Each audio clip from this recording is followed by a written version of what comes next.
Le réchauffement climatique. Aujourd'hui, le monde entier parle du réchauffement climatique. Ce phénomène qui ne cesse de délier les langues au regard des conséquences que ce phénomène entraîne, eh bien, a permis à certaines personnes de réfléchir pour trouver les moyens de remédier à ce grand phénomène qui ne laisse indifférent aucun continent, aucune nationalité.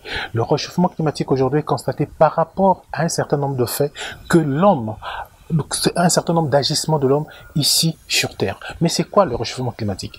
Quels sont les enjeux de ce réchauffement climatique? Et qu'est-ce que l'homme a essayé d'entreprendre pour essayer de contrer ce réchauffement climatique? Parce que si on y prend garde, le monde risque d'aller vers sa perte. Aujourd'hui, je vais être ensemble dans ce premier numéro du processus RAID, ensemble avec une organisation qui est en train d'entreprendre dans ce sens-là, notamment sur un projet du processus RAID. Et ensemble, nous allons voir où est-ce que nous en sommes, où est-ce qu'ils en sont, et qu'est-ce qu'on peut penser, qu'est-ce qu'on peut mettre comme jalon qu'ils ont déjà essayé de mettre pour essayer de contrer ce phénomène de réchauffement climatique, notamment dans le cadre du processus RAID. Ce processus qui essaie de mettre en exergue les moyens nécessaires pour, tant soit peu, essayer de contrer le phénomène du réchauffement climatique. Je les retrouve.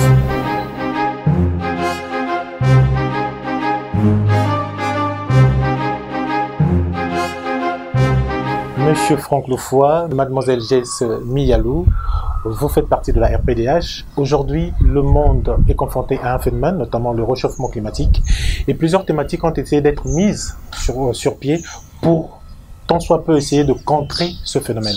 Notamment parmi les mécanismes, il y a le processus RAID. Processus RAID, un projet que vous aussi, vous êtes en train de mener au niveau de votre organisation. Qu'est-ce qu'on peut savoir du processus RAID?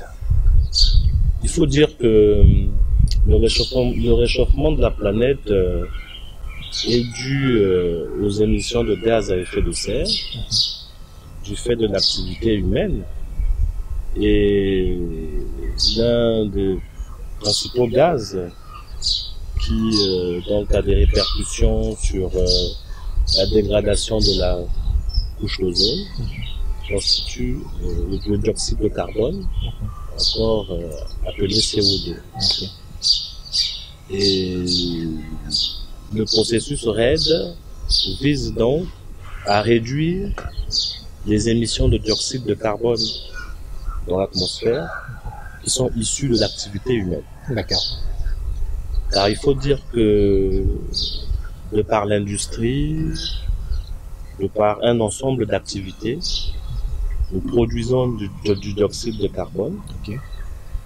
Et celui-ci est donc émis dans l'atmosphère, détériore la couche d'ozone. Et la conséquence immédiate de cette détérioration, c'est donc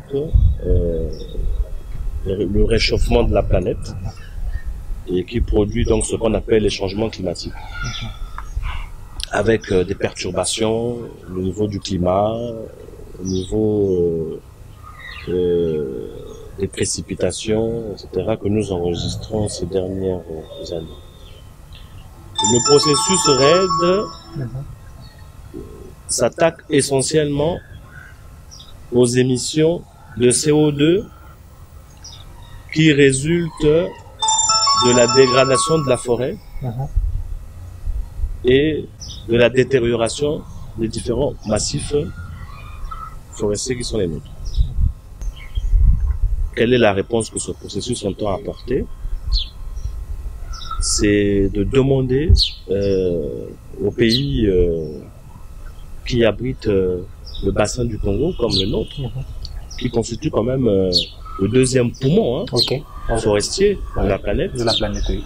De conserver donc ce massif forestier, parce que les arbres, les forêts, si vous voulez, emprisonnent le dioxyde de carbone. D'accord. Et quand vous coupez un arbre, eh bien, vous laissez échapper le dioxyde de carbone. Vous laissez échapper le dioxyde de carbone dans l'atmosphère, avec toutes les conséquences qu'il y a sur la couche d'ozone. Okay. et le phénomène d'effet de serre à l'origine du réchauffement de la planète. Donc, le processus REDD vise à inciter les gouvernements, les États, mais aussi les parties prenantes à réduire justement la dégradation des forêts de manière à ce que le carbone soit conservé. Une fois que ce carbone est conservé, il faut retenir que ces forêts contribuent au développement parce que l'exploitation des forêts génère des revenus qui sont injectés dans l'économie et qui logiquement devraient contribuer au développement, à la réduction de la pauvreté. Donc si aujourd'hui on s'abstient de couper les forêts, c'est un manque à gagner pour ces États qui pouvaient s'appuyer sur cette ressource, comme source de développement. Alors la contrepartie, c'est quoi? C'est d'une part, on s'abstient de couper, mais d'autre part, on mobilise, la communauté internationale mobilise des fonds qui sont reversés aux États sur la base d'un calcul précis en matière de carbone. Et ce sont ces fonds finalement qui financent les activités de développement au niveau général, mais aussi au niveau particulier, parce que dans les zones de forêt, il y a les communautés locales, les populations autochtones qui vivent de ces forêts, parce qu'une forêt, c'est toute une série de ressources. Bien sûr, bien sûr. Et si vous demandez à ces communautés, à ces populations, de ne plus procéder, de ne plus exploiter le massif forestier, vous devez leur apporter une autre alternative. Voilà. Et l'alternative, c'est justement de réfléchir sur le financement de micro-projets pour pouvoir développer une microéconomie au niveau local. Permettre à ces communautés de pouvoir entreprendre, mener des activités qui peuvent contribuer à leur épanouissement, etc. Alors, parlons de ça. Vous avez parlé de ces communautés surtout. Vous avez parlé des fonds. Quand on parle de fonds, tout de suite, je vois Mademoiselle Jess Miyalou, puisque on peut dire que ici, vous représentez le CAJAC. Et quand on parle de fonds, quand on parle de tout ce qui peut être autour, notamment des questions de corruption, on voit le CAJAC au sein de la RPDH. Est-ce que vous pouvez nous dire ce qu'est le CAJAC et pourquoi le CAJAC dans le processus REDD? Le CAJAC, c'est le Centre d'assistance juridique et d'action citoyenne, un centre qui a été mis à la disposition des citoyens pour pouvoir lutter contre la corruption. Donc, dans le centre CAJAC, nous aidons les populations à pouvoir dénoncer les actes de corruption. Et grâce à notre travail, nous faisons un suivi de ces cas et nous aidons en tout cas les populations dans le cadre de la corruption. Et s'agissant de la corruption au niveau de la REDD+, comme venait de dire Monsieur Loufouabessi, c'est qu'il y aura des fonds qui seront reversés dans les États qui préservent bien leurs forêts. Et quand vous savez bien qu'en Afrique, quand il s'agit de gestion financière, il y a toujours certaines pratiques pas normales. Et donc, nous nous sommes dit que dans la REDD+, quand il est question des fonds, nécessairement à côté, il y aura de la corruption. Voilà pourquoi nous avons inséré le CAJAC dans le processus REDD+, pour que la gestion de ces fonds puisse se faire de manière avec intégrité. Donc c'est un peu ça. Voilà pourquoi il y a le CAJAC au sein de la REDD+, c'est pour que la gestion puisse se faire de manière intègre. Voilà. Alors, de manière intègre. Aujourd'hui, quand on a essayé de vous suivre, quand on a essayé de suivre certaines de vos communications, on se rend compte aujourd'hui, on se rend à l'évidence que le processus REDD est à une seconde phase aujourd'hui. Nous sommes dans la deuxième phase du processus REDD. Alors, puisque j'étais avec vous, Mademoiselle Jess, est-ce que vous pouvez nous faire, dans le cas du CAJAC, ce que vous avez eu à mener comme activité, puisque nous sommes dans la deuxième phase, brièvement, est-ce que vous pouvez nous faire un résumé du CAJAC, de ce que a fait le CAJAC, ce que a été l'impact du CAJAC dans le cadre du processus REDD, notamment sur sa première phase, puisque là nous sommes dans la deuxième phase, avant de voir ce que vous allez projeter pour la deuxième phase. D'abord, nous avons fait des activités de sensibilisation, parce qu'il est très important que les citoyens puissent être informés d'abord sur ce qu'est le processus REDD, parce qu'on entend tous la REDD+, mais au fond, nous ne savons pas qu'est-ce que ça signifie. Donc, l'équipe de la RPDH est descendue dans les zones cibles à Mosendio, à Dolisie, pour pouvoir informer les populations sur ce qu'est la REDD+. Et avec le CAJAC aussi, nous avons sensibilisé les populations pour leur dire que il y a des actes de corruption qui sont commises par-ci, par-là, par les entreprises forestières qui ne respectent pas leur cahier de charge. À ce moment-là, le CAJAC se trouve à vos côtés pour pouvoir dénoncer tous ces actes de corruption qui se fait entre les entreprises forestières et peut-être même encore les autorités locales. Donc, c'est un peu ça. Nous avons informé les populations et grâce à ces informations-là, cette sensibilisation-là, il y a eu certains citoyens qui sont venus dénoncer, mais les dénonciations actuellement c'est beaucoup plus sur les entreprises forestières qui ne respectent pas souvent les cahiers de charges, qui ne respectent pas les responsabilités sociétales et environnementales, c'est un peu ça. Mais sinon directement dans la gestion de fonds de la REDD+, ça se fait pas encore parce que actuellement au niveau national, nous n'avons pas encore reçu les fonds de la REDD+, donc du coup, ce genre de dénonciation directe en ce qui concerne les fonds de la REDD+, nous ne les recevons pas encore. Alors, peut-être même question pour Monsieur Franck. Aujourd'hui, est-ce qu'on peut avoir un bref aperçu, sinon un résumé des activités REDD, du processus REDD lors de la première phase? Qu'est-ce qu'on peut retenir de la première phase du processus REDD que vous avez mené? Il y a eu des sensibilisations, ma collègue venait de l'aborder, des sensibilisations qui visaient donc à renforcer la participation des parties prenantes, parce que le processus REDD est une dynamique multipartite qui implique à la fois la société civile, les pouvoirs publics et le secteur privé qui se mettent ensemble et engagent une réflexion commune pour voir dans quelle mesure est-ce que la transparence peut être renforcée dans le domaine de la gouvernance forestière et notamment de la mise en œuvre de la REDD+. Et cette mobilisation ne peut se faire que par la sensibilisation. C'est ce qui a impliqué donc les descentes de la RPDH sur le terrain, notamment auprès des communautés, des populations autochtones les plus éloignées, pour les sensibiliser, les mobiliser sur l'intérêt pour elles de s'engager avec beaucoup plus de force dans le processus. Et le constat déjà qui s'est dégagé à ce stade, c'est que le processus REDD était peu connu. Et il a donc fallu communiquer autour, sensibiliser, informer, mobiliser le public pour que les gens se rendent compte du rôle finalement que chaque sensibilité a à jouer dans le cadre de la mise en œuvre de ce processus. La seconde phase donc de ce projet a également porté sur une cartographie des risques, parce que ma collègue venait de l'énoncer tout à l'heure, les fonds REDD en tant que tels ne sont pas encore disponibles en République du Congo. Et donc le travail que nous faisons, c'est un travail qui vise un peu à prévenir les dérives que nous avons connues, notamment dans des secteurs tels que l'industrie pétrolière et autres, où la gestion n'a pas toujours été orthodoxe.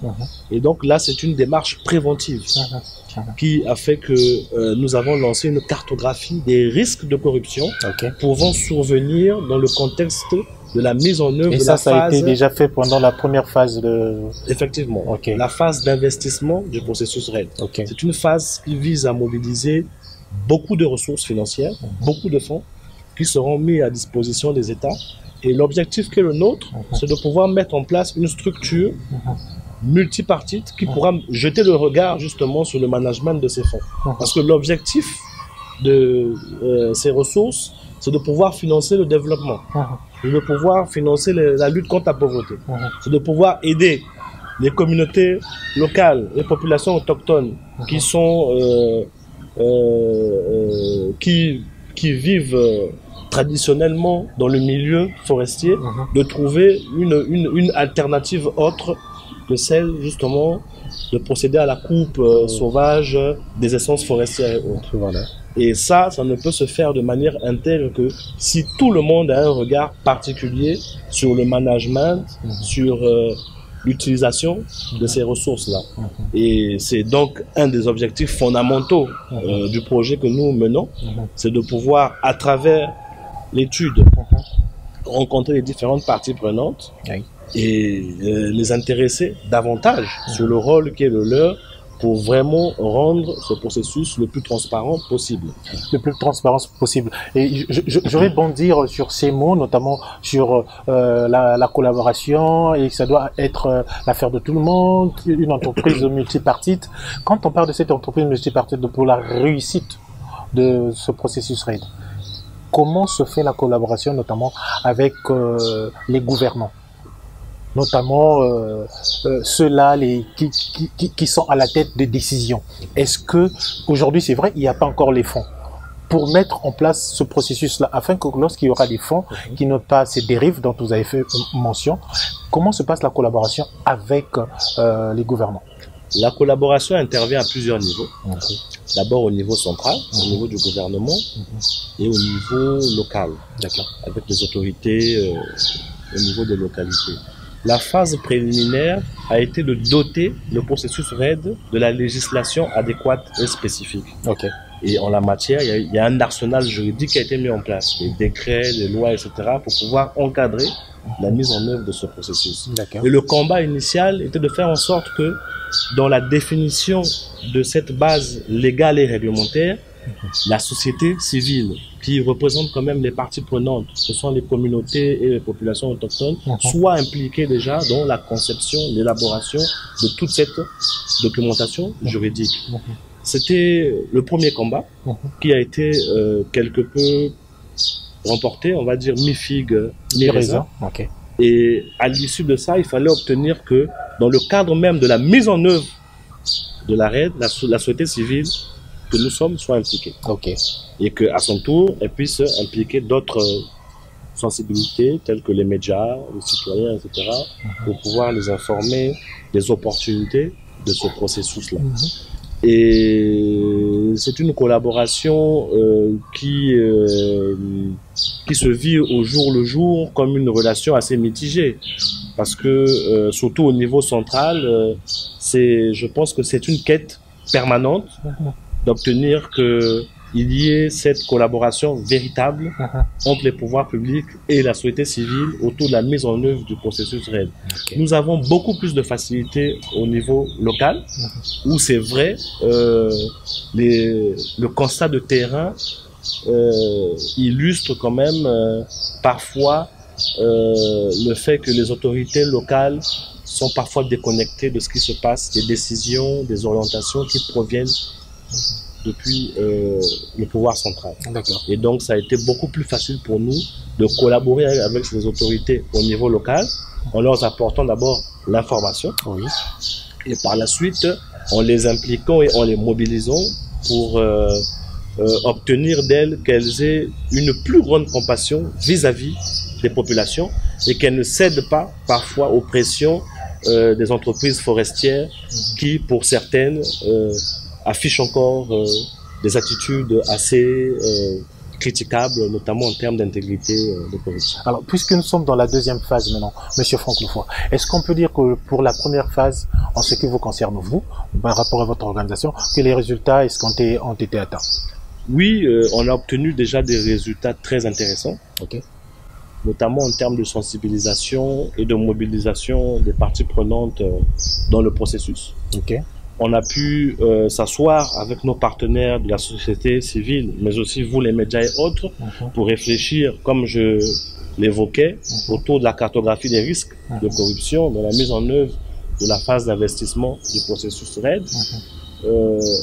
On a pu descendre au niveau communautaire, engager des discussions avec les communautés dans les langues qui sont les langues vernaculaires, qui pour permettre à ces communautés vraiment d'exprimer le mal profond qu'elles vivent dans le cadre de ce processus. Et ça nous a permis de constituer notre base de données et déjà d'engager le plaidoyer. Donc les discussions avec les décideurs autour de toutes ces situations qui ont été constatées pour faire en sorte que les phases prochaines tiennent compte d'un ensemble de difficultés qui ont été mises en exergue du fait de notre action de terrain, notre observation, du fait du monitoring que nous avons eu à faire avec les différentes parties prenantes. action de terrain, monitoring avec les populations riveraines. Je vous invite de suivre cet extrait, notamment les doléances de ces populations. Suivant. Plus tard, où est-ce qu'on aura encore les pousses du Moabi, de la Kiminata, du Tiama? Vous n'aurez plus les essences nobles. Peut-être dans 500 mètres carrés, vous allez trouver vraiment, par coup de chance, une pousse de Moabi. Le boto pareil. Mais tout est détruit. Je me reconnais fils de la forêt. J'ai eu une grande expérience à l'extérieur de mon pays. Je rentre découvrir mon pays ou mon terroir saccagé, mais sauvagement. Je crois comprendre qu'autour de la population ici, bon nombre de mes parents, je les appelle comme ça, bon nombre de mes parents, sont ignorants. Ignorants certainement par le fait qu'ils ne sont jamais sortis de ce terroir. Et moi qui rentre, je répète, de l'Europe, et certainement aussi fréquentant la ville, devant certaines réalités, arrivé ici, on se sent, de près ou de loin, on se sent appelé à faire quelque chose. Ça, je le ferais même si je n'étais pas prêt. Je le ferais pourquoi? Parce que ce que j'ai vu de l'autre côté là-bas, c'est une interpellation. Et rentrer chez moi, ma forêt qui pour moi est mon paradis. Je considère ma forêt comme mon paradis. Aujourd'hui, je me sens étranger dans ma propre forêt. Avec la présence de ces Asiatiques, bon, oui, voilà, ils travaillent, semble-t-il, pour nous apporter du bien, de l'argent et tout. Bon, vous pouvez sillonner, regarder dans quel état se trouvent nos établissements scolaires, nos structures sanitaires.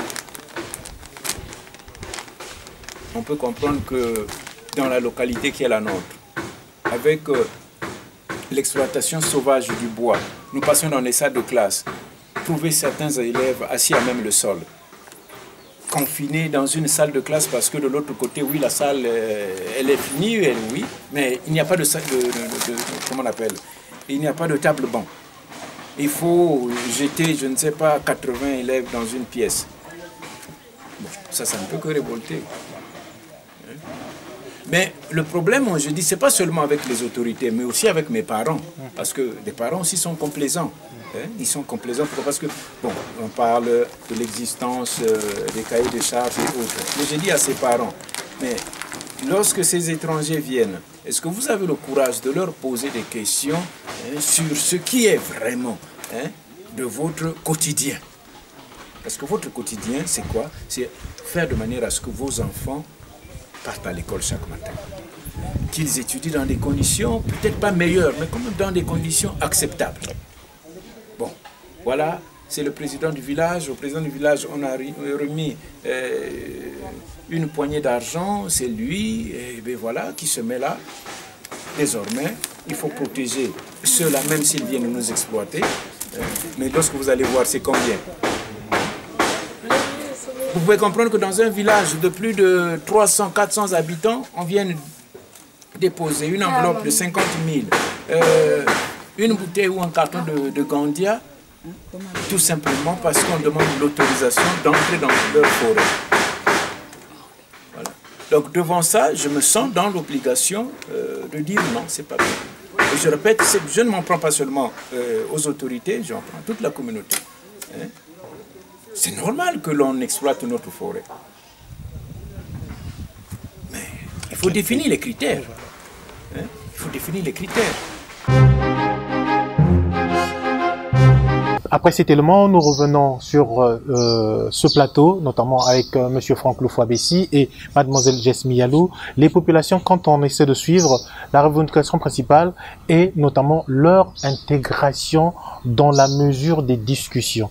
Ils ont comme l'impression qu'ils sont mis à l'écart. Alors aujourd'hui, quand on les écoute, c'est comme s'ils étaient mis à l'écart et que leurs doléances n'étaient pas vraiment prises en compte en tant que telles. Vous êtes allés les rencontrer, vous êtes allés les écouter. Après les avoir écoutés, tel que là pour le cas par exemple de Bambama, de Zanaga, vous avez écouté ce qu'ils disent, notamment au regard de ces sociétés d'exploitation forestière qui viennent exploiter et la population ne s'aperçoit de rien dans le cadre de ce que la population pouvait bénéficier de ces exploitations. Quelle est la mesure que cela vous procure à vous en tant qu'organisation et qu'est-ce que vous envisagez faire puisque vous avez été sur le terrain et que vous avez suivi cela? Au préalable, il faut noter que les droits des populations sont consignés dans des textes. D'accord. Que ce soit au niveau local ou au niveau international. Ok. C'est pour ça que la phase initiale, c'est d'abord de vulgariser ces textes, d'informer ces populations bénéficiaires de l'existence de ces textes, du contenu de ces textes et surtout de la nécessité pour elles de s'approprier. Parce que l'objectif ultime qui est le nôtre, c'est de pouvoir les outiller dans le dialogue qu'elles ont en permanence avec les entreprises forestières et les autorités publiques qui sont des acteurs permanents de ces zones. Voilà. Il a donc fallu les sensibiliser autour des contenus, des différentes dispositions dans lesquelles sont mentionnés leurs droits. Et une fois que ce travail a été fait, on a pu s'apercevoir du fait que, vous l'avez mentionné tout à l'heure, il y a une forme d'exclusion de ces populations du processus de prise de décision qui ont pourtant un impact direct sur leur mode de vie. Et ça, c'est gravissime parce que ça conduit ça alimente des frustrations qui peuvent déboucher sur des conflits, etc. Donc la démarche que nous faisons, elle est préventive. C'est vraiment pour faire en sorte qu'il y ait des passerelles de dialogue entre les différents acteurs, que les communautés se sentent le plus impliquées possible, participent et accèdent à l'information. Et dans le cadre de ce qu'on appelle le consentement libre, informé et préalable, le CLIP, sont en mesure de se prononcer en connaissance de cause. Mais ça, c'est un processus qui est en cours, parce que c'est pas un acquis comme ça. Voilà. Donc c'est un processus vraiment autour duquel nous martelons. On continue de mener les actions et c'est un objectif qui, sur le moyen, le long terme, pourra déboucher vraiment sur une collaboration spécifique entre les communautés, populations autochtones et le secteur privé des pouvoirs publics. Le sentiment actuel, c'est que il y a une exploitation qui se fait, que en face d'elle, elles n'ont pas un interlocuteur crédible pour pouvoir apporter des réponses aux préoccupations qui sont les leurs. Alors, dans le même cadre, avec le Kajak notamment, Mademoiselle Meyalou, ces plaintes des populations. Aujourd'hui, on arrive à dire qu'il y a elles apprennent par exemple qu'une société quelconque qui exploite a fait des dons de médicaments, mais la population ne sait pas dans quelle mesure est-ce que cette société a fait des dons de médicaments, qui est censé recevoir ces dons, qui est censé partager, mais la population ne remarque rien à les entendre. Au regard de cela, comment est-ce que peut se constituer cette population-là? Est-ce que, puisque vous êtes arrivé sur place, le Kajak est arrivé sur place pour leur informer, est-ce qu'aujourd'hui ces populations peuvent se référer au Kajak pour se plaindre, notamment notifier leurs regrets, notifier tout ce qu'ils sont en train de subir? Comment ça peut se passer? Et qu'est-ce que vous pouvez emmener de plus au regard de ces plaintes? Puisque vous êtes arrivés sur place, écoutez ces plaintes-là. Oui, en fait, le travail du Kajak aussi, c'est amener les populations à pouvoir dénoncer certains actes de corruption.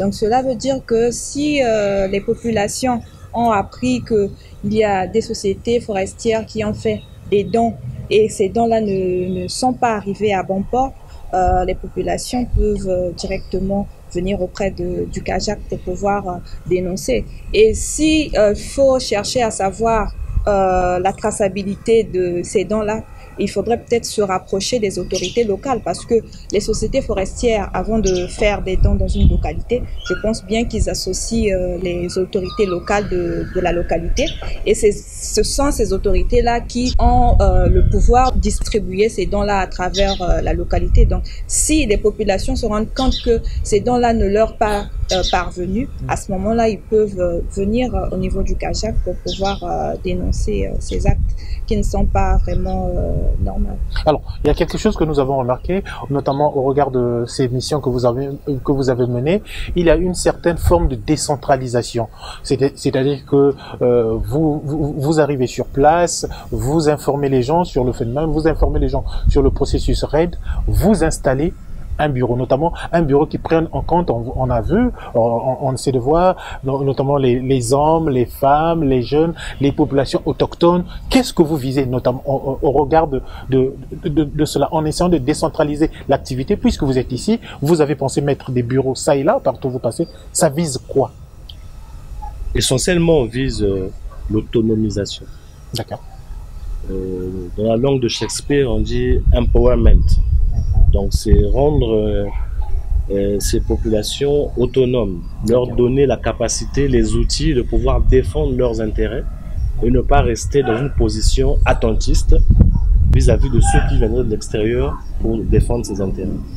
Nous leur apportons la lumière nécessaire et à l'issue de cet apport, on doit être en mesure de pouvoir constituer des groupes issus de la localité qui sont capables de faire un travail de veille, de vigilance et de dénonciation de différentes dérives auxquelles nous et ces populations sommes confrontés. Donc le travail spécifique de ces groupes locaux, ces cellules que nous mettons en place, c'est de faire un peu le relais de notre action sur le terrain. Et ça, c'est vraiment une innovation de ces dernières années, dans le cadre des projets que nous menons, c'est de pouvoir donner la possibilité aux communautés, aux populations de se constituer elles-mêmes en agents de surveillance et de pouvoir mener les combats qui sont les leurs pour pouvoir obtenir une plus grande satisfaction de leurs droits. Une plus grande satisfaction de leurs droits. Alors, on va sans doute se quitter par ces mots, mais tout d'abord, aujourd'hui, nous sommes dans la deuxième phase du processus RAID et quelle est la vision principale de la RPDH par rapport à ce processus RAID? La même question, je veux aussi la poser à Mademoiselle Legesse. Quoi vous vous attendez pour cette deuxième phase, Monsieur? C'est poser les bases de la transparence. Comme je l'ai dit, nous sommes dans une démarche préventive. Et je rappelle que le projet que nous menons est un projet sous-régional. D'accord. Parce que le bassin du Congo a la particularité d'être partagé par les pays frontaliers, que sont la RDC, le Cameroun, le Congo-Brazzaville. Donc, ce projet, nous le menons avec le concours de nos sections partenaires du Cameroun, de RDC, de Transparency International, et grâce à l'appui de l'Agence française de développement, qui est donc un organe de coopération de la République française, qui est un partenaire incontournable de notre pays et des pays de la sous-région dans le cadre du développement.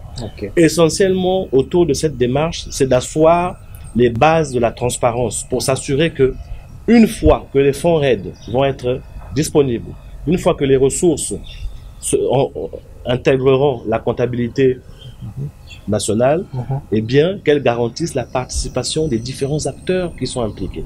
Les communautés locales, les populations autochtones, les autorités locales, les médias, la société civile, les citoyens, pour que les décisions qui soient prises de manière collective, mais aussi individuelle, soient des décisions qui impactent significativement le niveau de vie des populations que nous défendons.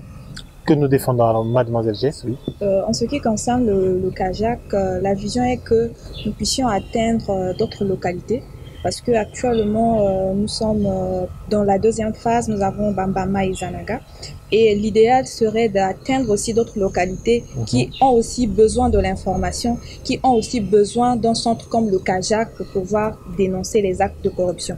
Donc nous voulons que la couverture géographique puisse s'élargir afin que d'autres populations soient aussi informés par rapport au processus RAID+, puissent avoir une plateforme, un centre où ils peuvent venir dénoncer tous les actes de corruption dont ils seront victimes. Le problème de la gouvernance se pose avec acuité. Vous avez suivi ici, notamment avec la RPDH, dans le cadre du processus RAID qui est arrivé à sa deuxième phase. Merci à vous, Monsieur Franck Lefoy. Merci à vous, Mademoiselle Jess. On se retrouve très prochainement pour le deuxième numéro du processus RAID avec la RPDH.